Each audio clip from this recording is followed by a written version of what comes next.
자, 오늘 제가 올 때 아침에 보니까 영하 10도 오더라고요. 10도. 그래서 2022년도 들어와서 온도계 온도로는 제일 추웠던 것 같습니다. 이 추운 날 여러분들 교회 하나님께 예배드리러 오신 여러분 주님의 이름으로 환영하고, 주님이 예비하시는 은혜로 오늘 이 아침에 가득 채워주실 줄로 믿습니다. 할렐루야. 아멘 한번 크게 해야 이제 잠이 싹 깨죠. 할렐루야. 네, 잠마귀가 다 물러간 줄로 믿습니다. 자, 오늘은 본문 말씀을 중심으로 해서 하나님의 시각으로 자신과 세상을 바라보라. 핵심은 자신을 바라보는 데 있어요. 하나님의 시각으로 자신을 바라보라. 여러분 그리스도인 맞습니까? 네, 이제 우리가 예수 믿고 그리스도인이 됐는데 여러분 행복하세요? 그리스도인이 된 것으로 인해 행복하십니까? 얼마나 믿음이 좋으신지 감사합니다. 우리가 그리스도인이 되었다. 그것은 내가 많은 종교들 중에서 이제 기독교라고 하는 하나의 종교를 갖게 되었다 하는 그 이상의 의미를 갖습니다. 단지 그것만 있는 게 아니에요. 훨씬 더 중요한 의미를 갖게 되는데, 우리가 기독교인이 되었다 할 때 이 기독교라고 하는 것은 이제는 하나의 세상을 바라보는 방식이고, 다른 말로 하면 세상을 바라보는 하나의 세계관이라 할 수가 있겠어요. 세계관. 그러니까 기독교라고 하는 것은 내 인생의 많은 부분 중에서 그냥 한 부분이 아닙니다. 이제 그 기독교를 통해서 여러분 인생 전체가 걸려있는 일이에요. 그래서 제가 세계관이라 그랬는데, 세계관은 이제 더 쉽게 말하면 이제 안경과 같은 것이죠. 모든 사람은 세상을 바라보고 인생을 바라볼 때 이렇게 아무것도 없는 상태에서 객관적으로 바라보지 않습니다. 사물과 세상, 인간을 바라보는데 객관적으로 바라볼 수 있는 분은 하나님 한 분밖에 없어요. 모든 사람은 다 자기의 어떤 안경을 끼고 바라본다 그랬죠. 그 안경이라고 하는 것은 이제 여러분이 어려서부터 태어나가지고 자라난 가정이라든가 또래 집단이라든가 그 공부한 내용, 읽은 책, 다 이런 것들이 포함돼서 이제 그 안경이 형성되는데, 거기 가장 중요한 것이 뭐냐면은 이념과 종교예요. 이념과 종교. 그래서 내가 그리스도인이 됐다고 하는 것은 단지 기독교라는 종교를 하나 갖게 됐다는 의미가 아닙니다. 그것은 내가 기독교를 통해서 이제 이 세상을 바라보고, 세상을 인지하고, 세상을 해석하고, 내 인생을 바라보고 하는 이 모든 것이 걸려 있어요. 모든 것이. 여러분이 노란 안경을 끼고 세상을 보면 다 노랗게 보이죠?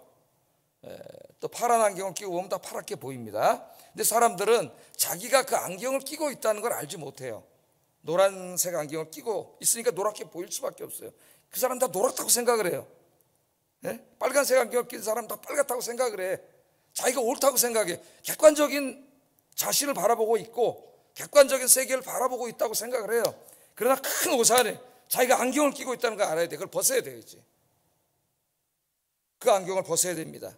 우리가 그리스도인이 됐다는 의미는 그 세속적인 안경을 벗어놓고 하나님이라고 하는 안경을 끼고 세상을 바라봄을 의미합니다. 그럼 세상이 다르게 보일 거예요. 노랗게 안 보일 거예요. 파랗게 안 보일 거예요. 세상이 있는 그대로 그 고유의 가치, 여러분 인생도 마찬가지고 그 본질이 보일 거예요. 그걸 영어로는 reality, 철학책에 보면 대문자로 써가지고 reality, 물론 실체, 하나님을 가리킬 때도 있지만은 reality, 실제 그 모습을 볼 수 있어야 됩니다. 그런데 이제 오늘 야고보서를 읽어보면은 그렇지 못한 그리스도인들이 많이 있었어요. 교회를 다니고 그리스도인이라고 하는 칭호는 받고 있지만 여전히 세속적인 관점으로, 세속적인 시각으로 자기를 바라보고 자기 인생을 바라보고 세상을 바라보, 세상을 해석하고 그렇게 살아갔어요. 그러니까 엄밀한 의미에서는 교회는 다니지만 진정한 기독교인이라고 볼 수는 없습니다. 근데 이제 오늘 보면 가난한 사람들에 대한 이야기가 나오는데, 그 당시에 이제 고대 가난한 사람들이죠. 가난한 사람들이라고 하는 것은 경제적으로만 가난한 게 아니라 뭐 교육적으로나 신분적으로나 모든 부분이 이제 사회의 이제 하층부에 있는 사람들이라는 생각이에요. 근데 그 사람들이 어느 날 예수를 믿게 됐습니다.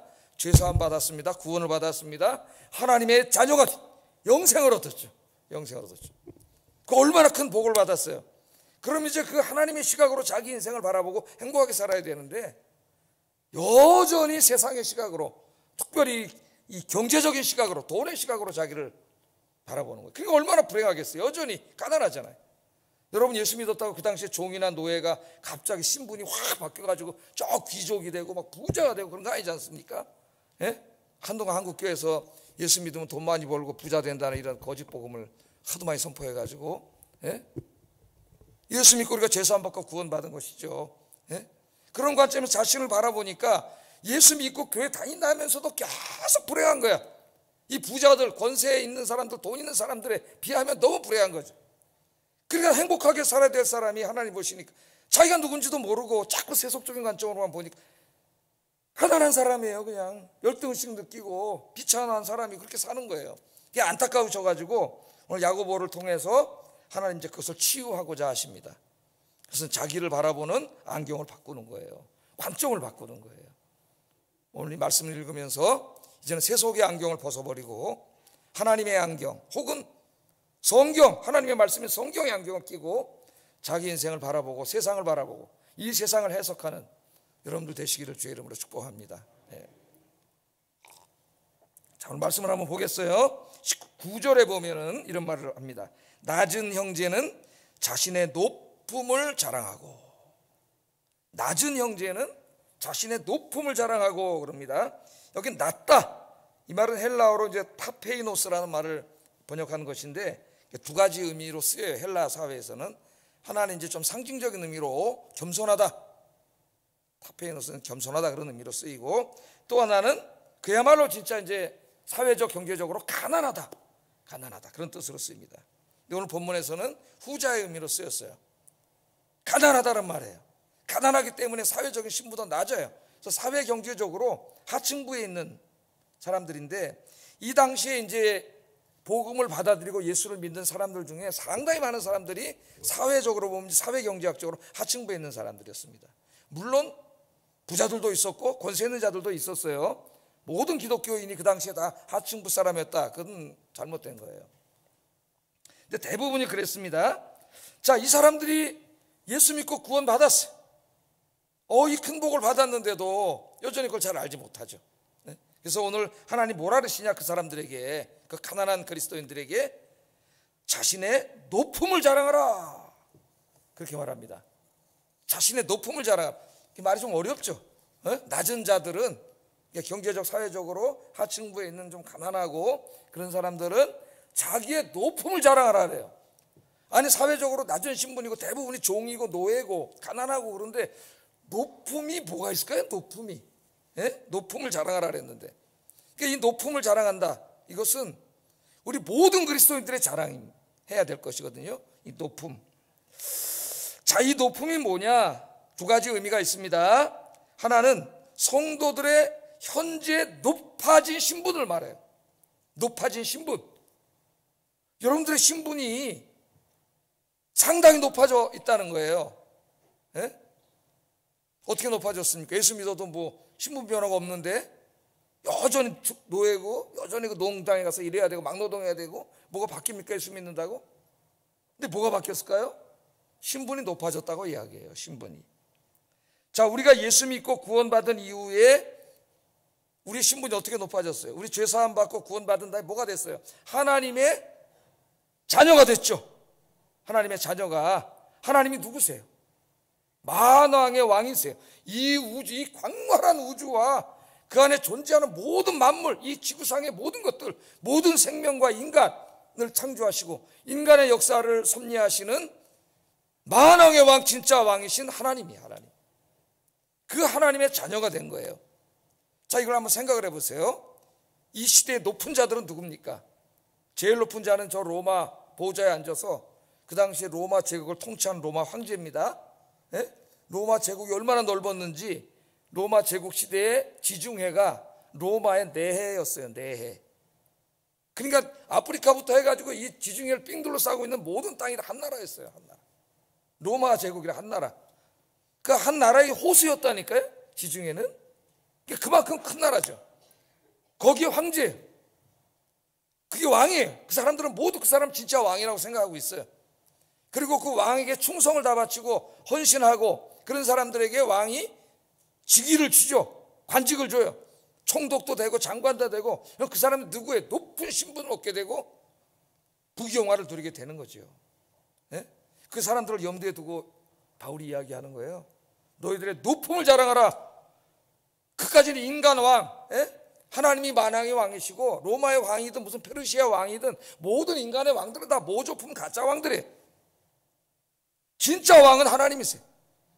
그런데 그 왕, 가짜 왕이 준 직위, 그걸 가지고 높은 신분이라 그러면서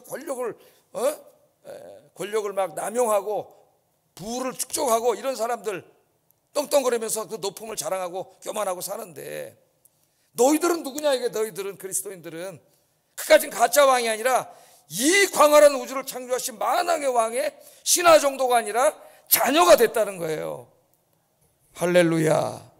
자기를 생각할 때 이렇게 우리 그리스도인들이 하나님의 시각에서, 성경의 시각에서 자기를 바라봐야 된다는 거. 그 높음을 자랑하라래. 높아짐을. 성경에는요, 이 자랑한다고 하는 말, 카우코마이, 이 말은 항상 부정적이에요. 하나님은 자랑하지 말라 그랬어. 인간이 갖고 있는 지식이나 돈이나 뭐 이런 것들 자랑하지 말라 그랬어요. 그런 거 자랑하면 다른 사람들이 상처받아요. 그런데 오늘 특별히 하나님께서 자랑하라 그러신 게 있어요. 이 높아진 영적인 신분, 자랑하라는 말은 이 자긍심을 가지라는 거예요. 여기에 자긍심. 또 하나는 뭐냐면은 하나님의 자녀가 되었기 때문에 당연히 하나님의 모든 것을 상속받게 되는 상속자가 된 거죠. 인간의 눈으로 보면은 변한 게 없어요. 그냥 가난해요. 여전히 노동해가지고 하루 품팔아 살아야 되는데, 실제로는 하나님이 창조하신 이 우주 만물을 상속받을 상속자가 된 거예요. 잠깐 오면. 잠깐 사는 세상, 100년도 안 되는 세상에 고가진 돈 정도가 아니라 영원한 나라를 상속받는 거죠. 여러분, 하나님의 나라가 뭐예요? 하나님이 창조하신 이 광활한 우주, 이게 다 하나님의 나라입니다. 인간이 죄진 다음에 그 죄가 이 하나님의 나라를 오염시키고 파괴시키고 망가뜨려가지고 하나님이 원래 우주를 창조하신 목적에 부응하지 못하도록 망가뜨렸어요. 그 하나님의 이 나라를 망가뜨린 주범이 뭐냐면 죄예요. 죄. 여러분, 컴퓨터가 아무리 좋은 컴퓨터가 있어도 거기 악성 바이러스가 들어가면 컴퓨터가 다 망가져요. 그 컴퓨터가 정상적으로 목적에 맞게 움직이려면 바이러스를 다 처리해야 돼요. 그래서 우리 하나님께서 2000년 전에 인간의 몸을 입고 이 땅에 직접 오셨잖아. 그래서 십자가에서 모든 죄를 다 짊어지시고 우리 대신 죽으심으로 그 죄의 문제를 다 해결해 주셨어요. 그래서 이제 이 인간과 이 세상은 하나님이 다 새롭게 창조하시고 그 망가지고 병들었던 것들을 다 치유하세요. 그래서 새로운 우주를 만드시는데, 그 새로운 우주가 하나님의 나라예요. 하나님의. 그걸 우리가 천국이라고 돼. 마태복음에서는 하늘나라, 하늘에 있는 나라, 복수로 되어 있어요. 하늘들의 나라. 예? 그래서 천국이라고 번역한 거지. 그러다 보니까 자꾸 하늘과 땅 이렇게 우리가 잘못된 개념을 갖게 되기 때문에 제가 하나님의 나라라는 말을 많이 써요. 하나님의 나라. 그 하나님의 나라를 상속받을 자식이 됐으니까 상속자가 됐어요. 그게 어떤 의미로 우리에게 다가온지는 굉장히 신비합니다. 성경에서 다 말하고 있지 않기 때문에. 이 우주 안에서 우리가 하나님 나라가 이루어진 다음에 어떤 형태로 어디서 살게 될지는 너무 신비한 거죠. 그러나 그 모든 걸 다 상속받게 됐다는 거예요. 이 엄청난 변화가 일어난 겁니다. 당연히 그리스도인들은 이 진리를 알고 이제까지 자기를 바라보던 세속적인 안경, 그 경제적인 안경, 뭐 이념의 안경, 이런 걸 벗어버리고 하나님이라고 하는 안경을 끼고 성경이라고 하는 안경을 끼고 자신을 이렇게 바라보면은 행복하겠어요? 불행하겠어요? 행복해지겠죠. 근데 이 사람이 이제 예수 믿고 맨 처음에 기쁨이 있었으나 매일 일하는 일터에 나가보니까 그 농장주들과 부자들이 있는데 권력을 누리고 옷은 막 청색 자색 옷 막 금덩어리가 줄줄 붙어있고 밥을 먹는데 시중 들다 보니까 자기는 평생 한 번도 먹기 힘든 호화 음식을 하루 삼시세끼 먹고 있고, 이렇게 매일 살다 보니까 자꾸 어떻게 되는가, 그렇게 보이는 거예요. 세속의 관점에서 자꾸 자기를 바라보게 되니까 자기는 아무것도 없잖아요. 그러니까 하나님은 자꾸 잊어먹는 거죠. 사라져가고 희미해져가고 세속적인 관점으로 자기를 바라보니까 불행해진 거예요. 불행해본 거예요. 이 사람들이 뭐가 잘못됐어요? 자기를 바라보는 세계관이 잘못됐어요. 예수를 믿었다 하는 것은 세계관의 변화되었음을 의미해요. 이제는 이 세상을 바라보고 인생을 바라보는 방식이 옛날의 방식으로 바라보면 안 됩니다. 하나님이라는 안경을 끼고 성경이라는 안경을 끼고 세상을 바라보는 여러분 되기를 주의 이름으로 축복합니다. 그러면 행복해진다. 우리나라가 지금 굉장히 빠르게 경제 성장을 이루었습니다. 세계에서 가장 가난한 나라였던 우리나라가, 제가 늘 말하잖아요. 50년대 해방되고 166개, 지금 한 유엔에 가입한 나라가 한 200개 정도 되는데 166개 국가 중에 165위였다고. 그러니까 스리랑카 다음에 제일 못 사는 나라는 스리랑카. 지금도 제일 못 살. 파산 났어요. 뱅크럽트 됐어요. 얼마 전에 뉴스 보셨죠? 스리랑카 파산이 나버렸어요. 우리나라 그 다음이었는데 지금 경제적으로 성장을 해가지고 10위권 안에 거의 드는 나라가 됐어요. 도로에 다니다 보면 자동차만 봐도 지금 우리나라가 얼마나 발전했는지를 우리가 알 수가 있죠. 그 비싼 차들, 외제차들이 그냥 둘비하게 다니고 있습니다. 참 감사한 일이죠. 그 어렵고 못 살던 나라였는데, 제가 어렸을 때만 해도 진짜 너무나 어려웠던 나라인데, 그때만 해도 진짜 머리카락 팔아요 그거 많이 들어봤잖아요. 어머니들이 머리카락 잘라서 진짜 팔았다니까요. 가발 공장에. 어느 날 엄마 보면 엄마 머리가 짧아 있어요. 그걸 잘라서 팔으신 거예요. 진짜 그렇게 살았어요. 그런데 진짜 우리가 10위권 안에 들게 됐습니다. 감사한 일이지만 이 빠른 경제 성장 속에서 사람들의 마음에 이 부정적인 것이 생겨나기 시작합니다. 첫째는 물질 만능주의. 돈이면 다 된다. 돈이 최고다. 자본주의 사회에서 돈 없으면 못 산다. 이 물질 만능주의가 지배하게 됐습니다. 또 하나는 극심한 빈부격차가 발생하게 됐어요. 우리 사회가 경제적으로 부흥하고 발전하면서 우리 사회가 벌어들인 전체 부가 우리 사회를 구성하고 있는 모든 사람들에게 균등하게 나누어졌으면 좋겠는데, 그렇지 않고 일부에게 집중이 되므로 빈부의 격차가 계속 벌어져요. 그래서 이제 4차 산업혁명 시대에 들어오면서 이 새로운 지식을 습득하지 못한 노년층 또는 공부를 많이 못한 저교육이 많이 이루어지지 않은 층에서는 먹고 살 길이 없어요. 앞으로 심지어는 이제 저 슈퍼마켓에 이제 그 계산대도 다 이제 컴퓨터가 앞으로 알아서 하게 되면 직장도 다 떨어지게 되고, 그렇게 되면 빈부의 격차가 계속 벌어질 겁니다. 잘 사는 사람, 이 지식이 있는 사람은 엄청나게 돈을 벌 것이고, 그렇지 못한 사람은 계속 가난해지고, 이 안타까움이 있어요. 우리가 지금 그런 사회 속에 살고 있는 거죠. 야고보 시대가 다를 게 하나도 없습니다. 언젠가 제가 이렇게 보니까 젊은이들이 인터뷰한 내용 보니까 대기업에 취직을 하려고 재수, 삼수를 기본으로 한다 그래요. 그래서 어떤 친구는 그 유수의 중소기업에 취직을 했는데도 그냥 그 직장을 버리고 또 나와서 알바하면서 대기업에 들어가려고 또 다시 공부를 하고 있다는 얘기를 들었어요. 왜 그렇게 대기업에 들어가려고 그러냐. 그러니까 대기업에 취직하면 자기 가치가 확 달라진다 그래요. 사회에서 자기 가치를 평가하는 게. 결혼 대상자 수준도 높아지고 은행 등 사회에서의 대우도 확 달라진답니다. 그래서 재수, 삼수를 해서라도 꼭 대기업에 들어가야 한다, 이런 식으로 얘기를 하더라고요. 무엇을 지금 말하는 거예요? 우리 사회가 모든 것을 그 사람의 경제적 성취에 따라 평가한다는, 그걸 보여. 돈이 최고라는 거예요. 돈. 너 돈 얼마 벌어놨냐? 돈 얼마 있냐? 막 손흥민 선수 한 주일날 와서 축구 연습하는데 3억을 준다네. 3억을. 어제 이렇게 들으니까 어떤 가수가 일본에서 활동할 때 회당 1억을 받았대요. 회당 1억을. 깜짝 놀랄 일이죠. 어제 또 내가 보니까 하나님 설교권을 막 주시네. 그 손흥민하고 같이 뛰는 브라질 선수가 있어. 국가대표 히샬리송이라고. 근데 그 친구가 등 뒤에다가 가운데는 자기 얼굴을 문신하고 이쪽에는 네이마르라고 세계 최고 잘하는 시내의 나라 축구 선수하고 옛날에 최고 잘했던 호나우두 이렇게 얼굴을 새겨가지고 등에다가 이렇게 똑같이 그렸더라고요. 문신을. 그걸 SNS에 올려놨더라고요. 그랬더니 그 당사자인 네이마르라는 선수가 깜짝 놀라가지고 기분이 안 좋겠죠. 자기 얼굴을 자기 몸에다 새겨놨잖아요. 제가 후배가 당장 지우라 그래가지고 4,200만 원을 보내줬대. 지우라고. 야, 4,200만 원이면 웬만한 사람 연봉인데, 야 임마 그거 지워. 4,200만 원 똘랑. 이렇게 하잖아요. 예?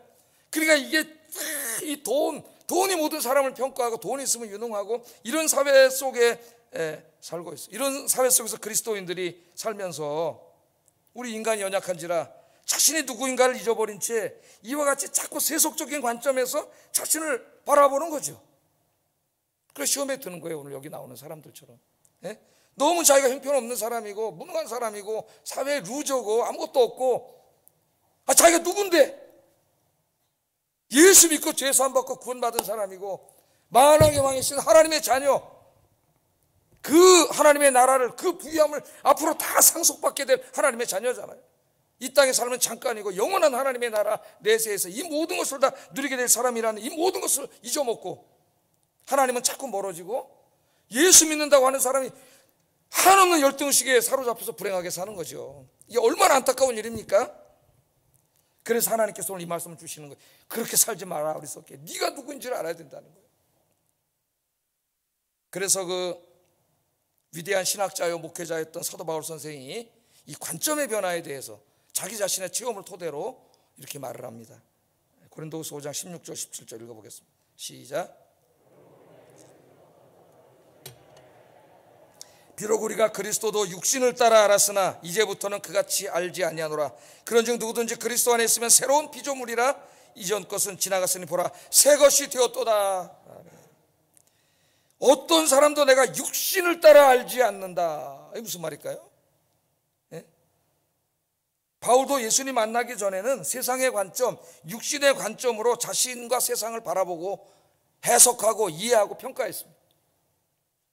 어떤 학교를 나왔는지, 재산은 얼마나 있는지, 어떤 직장에 다니는지, 집안은 어떤 집안인지, 외모는 어떻게 생겼는지 모든 걸 여기에 따라 평가를 한 거죠. 육신에 따라 바라보는 거예요. 그게 육신에 따라, 거기 육신은 바로 그런 뜻입니다. 육신에 따라 바라봤어요. 그러나 부활하신 예수님을 자기 인생에 만난 이후에, 예수 믿고 구원받은 이후에 그러한 생각이 얼마나 어리석은 생각인가를 깨닫게 됐죠. 바울 자신을 보세요. 당대 최고의 학부를 나왔습니다. 로마 시민권이 있습니다. 재산도 있습니다. 유대인들에게 존경받던 바리새파 출신의 율법학자입니다. 그레코 로마 시대의 모든 지식을 섭렵한 최고의 지식인입니다. 이러한 세상적인 기준들을 다 성취했죠. 예? 그것을 성취하고 굉장히 교만에 빠진 거죠. 예? 난 대단한 사람이다. 그러나 부활하신 예수님의 영광의 광채, 천국의 영광의 광채가 자기 인생에 비춰왔을 때 바울은 그 모든 것들, 자기가 육신의 관점에서 볼 때 최고라고 여겼던 그 모든 것들이 nothing, 아무것도 아니다. 아무것도 아니다. 알았어요. 아무것도 아닌 정도가 아니라 배설물이라는 걸 알았습니다. 하나님이 준비하신 영광의 축복에 비하면 그 모든 것들은 어떻게 비교를 할 수가 없어요. 그러니까 배설물, 똥이라는 거예요. 똥. 그런데 이제까지 어리석게도 그런 것들을 기준으로 삼아서 모든 사람을 바라보고 자기 인생도 바라보고 산 거예요. 그래서 내가 그 모든 것을 배설물로 여기고 이제는 다시는 사람들을 뭐로 안 본다 그래요?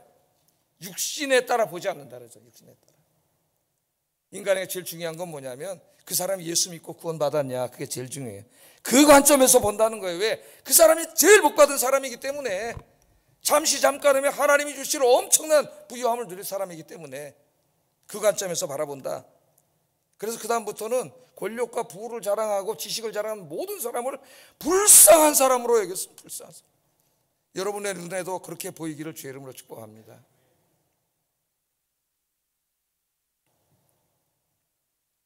자, 이 보세요. 그래서 이제 결국 우리 예수 믿고 구원받은 사람들의 관점이 바뀌면 자기 인생이 어떻게 보이느냐. 고린도후서 6장 8절 10절 읽어보겠습니다. 시작.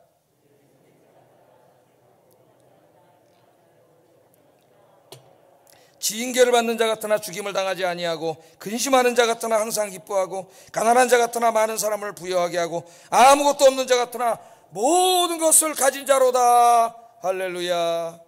제가 그렇게 살고 있습니다. 자, 지금 야고보에 시험 들어있는 이 사람들처럼 경제적인 관점으로 제가 저를 바라본다면은 저는 제 나이 60대가 진짜 아무것도 없는 거죠. 그야말로 사회적인 루저고 아무것도 없는 거예요. 그럼 비천하고 가난하고 그런 것밖에 없어요. 근데 저는 너무 행복해. 부러운 사람이 없어요. 왜?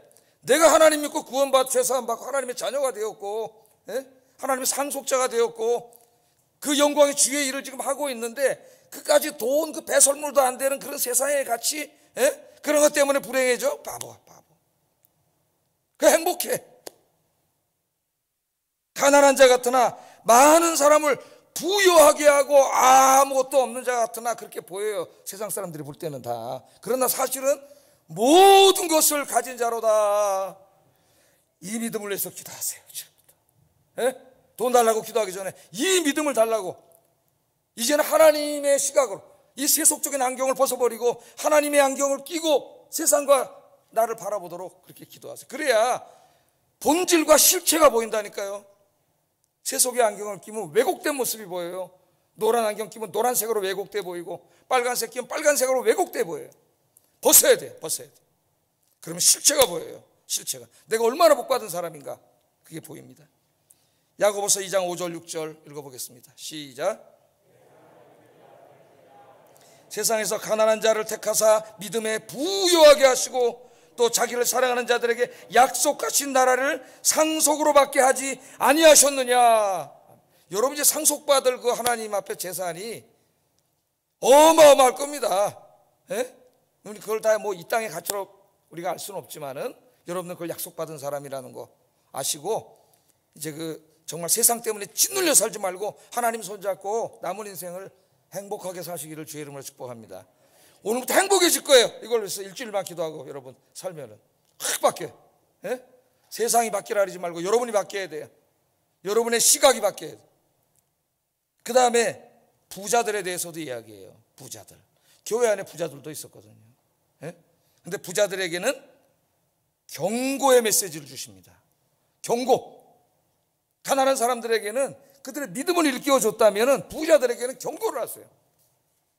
그러니까 부자들이 상당히 위험에 있다는 영적으로는 1장 10절 한번 읽어보겠습니다. 시작.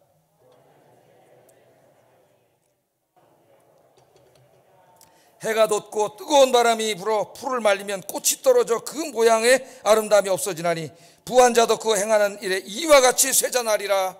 아멘. 자, 여기 부한 자는 그야말로 경제적으로 부자입니다. 권력도 있고 우리가 보면 굉장히 사회 엘리트고 그런 사람들 있잖아요. 우리 주변에 잘 나가는 사람들이에요. 야고보는 교회 안에 있는 부자든 교회 밖에 있는 부자든 하나님보다 돈을 더 사랑하고 돈을 더 높은 가치에 두고 사는 모든 사람들은 다 같은 부류의 사람으로 취급하고 있어요. 그러니까 예수 믿는다고 교회 와서 앉아있지만은 그 사람 얘기를 가만히 들어보면은 하나님은 잘 보이지 않고 돈을 최고의 가치에 두고 돈을 사랑하고 모든 걸 돈으로 평가하고 이렇게 사는 사람은 예수 안 믿는 사람과 별 차이가 없다. 별 다른 게 없다는 거예요. 이 부자들을 가만히 보니까 자기의 자기가 이룬 업적, 가지고 있는 소유 이런 것들을 자랑합니다. 큰 집과 농장과 큰 사업장을 자랑합니다. 그들의 부유하고 화려한 삶을 자랑하고 요새로 말하면 명품 핸드백을 다 자랑하고 비싼 모피코트를 자랑하고 뭔가 좀 과시하고 싶은 것이 자랑을 해요. 그러나 그들은 부자였으면서도 교회 공동체 안에 가난한 사람들에게 무관심했습니다. 사업장에서는 가난한 이웃들의 임금을 착취하기도 했고 하나님을 믿지 않는 사람들만 이런 짓을 한 게 아니고 하나님을 믿는 사람들도 그런 짓을 했어요. 하나님께서는 야고보를 통하여 이것을 치유하고자 하십니다. 부자는 더 치유받아야 돼. 너는 낮아짐을 자랑하라 했습니다. 낮아짐은 뭘까요? 이 세상의 부와 인생이 얼마나 부가치하고 허망한 것인가를 깨달으라는 거예요. 10절 11절 우리 다시 한번 읽어볼까요? 시작.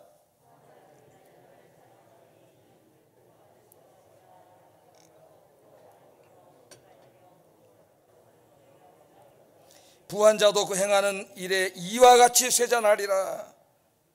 세상의 부를 들의 풀꽃에다가 비유하고 있어요. 들의 풀꽃. 지금 겨울이죠. 풀꽃이 없어요.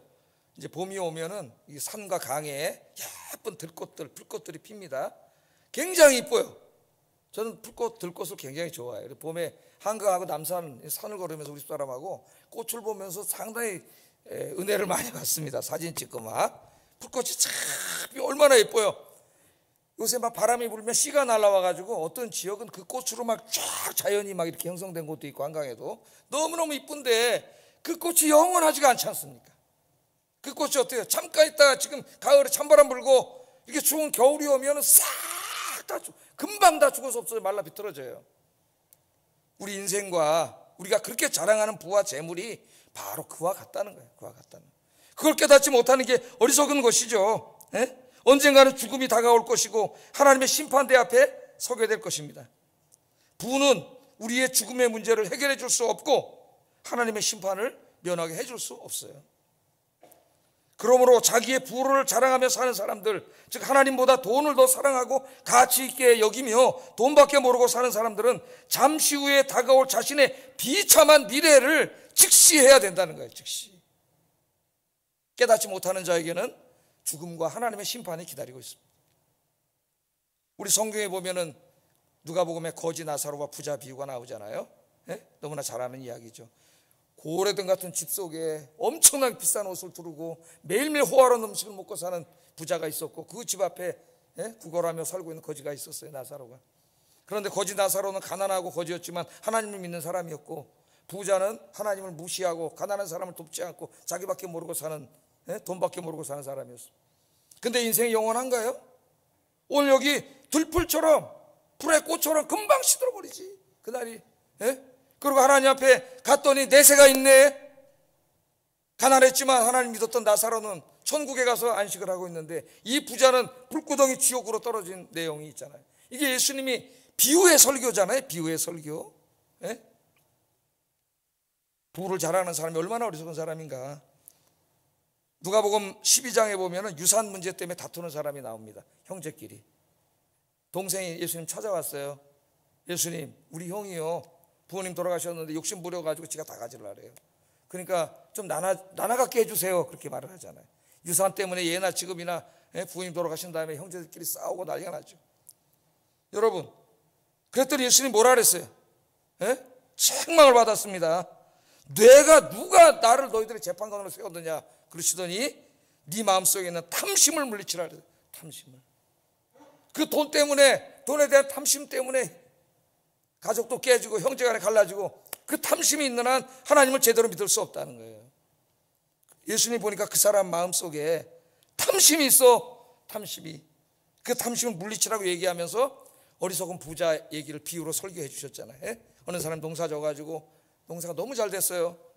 다 추수해 보니까 옛날 작년 고가는 다 늘 수가 없어. 너무 많아가지고 어떻게 하면 돼요? 어려운 이웃들에게 나눠주라 그랬잖아요, 하나님이. 하나님 영광을 쓰고. 욕심이 났어요, 이 사람은. 그래서 창고를 헐고 더 큰 창고를 줬습니다. 거기다 다 채워넣었어요. 다 채워놓고 보니까 꽉 찼어요. 와, 내 영혼아 평안할지어다, 나는 이제 걱정이 없다 그랬잖아요. 어리석은 오늘 이 21세기 자본주의 시대를 살고 있는 우리들의 모습 아닙니까? 통장에 돈이 가득하고 부동산이 있고 내 영혼아 평안할지어다. 하나님은 입으로만 찾지만 하나님은 없어요, 그 사람 마음속. 그때 우리 하나님 뭐라 그러셨어요? 예이 어리석은 놈아. 세상 사람은요, 세상의 관점으로 보면 그 사람은 어리석은 사람은 아니에요. 유능한 사람입니다. 성공한 사람이에요. 근데 하나님은 어리석은 놈이라 그래요. 오늘 밤에 내가 네 영혼을 도로 찾아갈 건데 그거 누구께 되겠느냐? 하나님은 그날 저녁에 그 사람을 데려가려고 계획을 세우셨는데 그거 누구께 되겠습니까? 부에다 소망을 두고 사는 사람의 인생이 이와 같이 어리석은 것이다. 주님께서, 우리 예수님께서 그것을 가르쳐 주셨어요. 이제 마지막으로 하나만 더 말씀드리고 설교를 마치겠습니다. 요한계시록 3장에 보면 라오디게아 교회가 나오죠. 7교회가 나오는데 그 중에 라오디게아 교회가 있습니다. 이 교회는 이제 어떤 교회냐면 굉장히 부자들, 돈이 많은 사람들 동네에 세워진 교회예요. 우리가 자꾸 이제 돈 많은 사람들 하면 강남 그러는데, 뭐 강남에도 가난한 사람도 있죠. 나쁜 의미로 말하는 건 아니고 이제 우리가 이해하기 쉽게 뭐 좌구정이나 대치동이나 부자들이 사는 동네에 그리스도인들이고 그들이 지금 큰 교회라고 생각하면 되겠어요. 그러니까 그들은 항상 우리는 돈도 많고 부자고 삶은 평안하고 맛있는 거 많이 먹고 시큼 놀러 다니고 교회도 큰 교회 져놓고 다 예배 드리고, 우리는 참 복받은 사람이고 대단한 사람이야, 그렇게 살고 있었어요. 근데 이게 웬일입니까? 부활하신 예수님이 호통 호통을 뜨겁든지 덥든지 미지근하지 말라고 호통을 치면서 뭐라 하냐면은 네 눈에 안약을 사서 바르라래요. 안약. 그러니까 그들은 육신에 따라 육신의 눈으로 보면 성공한 사람이에요. 엘리트고 복받은 사람이에요. 우리 그러잖아요. 누구 보고 돈 많고 큰 집 살고 뭐 이러면 복 많이 받았네요 그러잖아요. 근데 그 사람 신앙생활도 제대로 안 해. 봉사도 제대로 안 해. 교회도 제대로 안 나와. 그게 복받은 겁니까? 우리 어리석은 생각을 하고 있어요. 그 복받은 게 아니에요.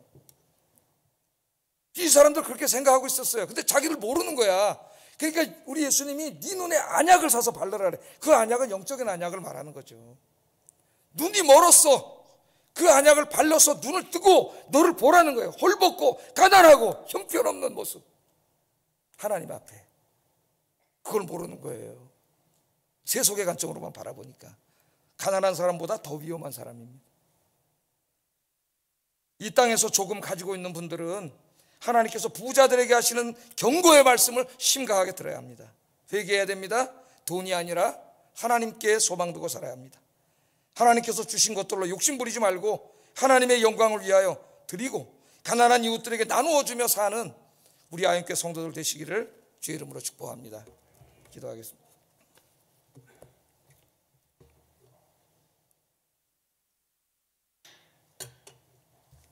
가난하십니까?